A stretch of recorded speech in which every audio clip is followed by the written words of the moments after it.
Pour un instant, l'homme sera seul au monde. Et après, Sur je scène, comprends la qu'il y vie a en un 2175. Le soleil a disparu, il n'y a plus d'électricité. Un monde post-apocalyptique, pourtant théâtre d'un amour entre deux êtres qui ne peuvent pas se toucher. Un texte d'Anya Elling, écrit il y a 10 ans, joué pour la première fois en France. Ce monde de 2175, à quoi ça ressemblerait, et aussi comment on trouve des contournements pour quand même être ensemble, se toucher sans pouvoir se toucher, enfin, avoir des histoires d'amour malgré tout. Enfin, voilà, donc ça, il y a une énergie vitale dans ce texte qui est extrêmement forte, je trouve.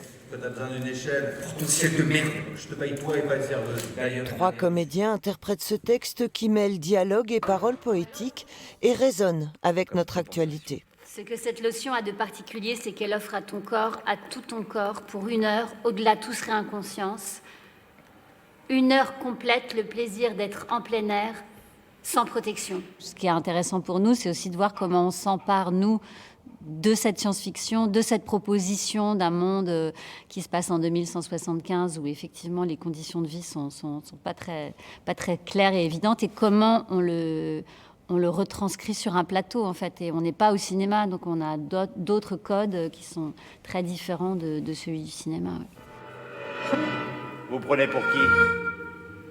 Bonnie and Clyde? Laurel et Hardy? C'est pas comme ça un chantage. C'est un texte contemporain avec une musicienne contemporaine. Voilà, ça, je trouve que ça colle bien avec ce truc un peu futuriste de 2175. Mais c'est pas triste, hein. Il y a même des scènes qui sont plutôt drôles. Tu n'as pas besoin d'avoir peur. Peur. La première de Nostalgie 2175, c'est le 18 janvier au CDN de Besançon.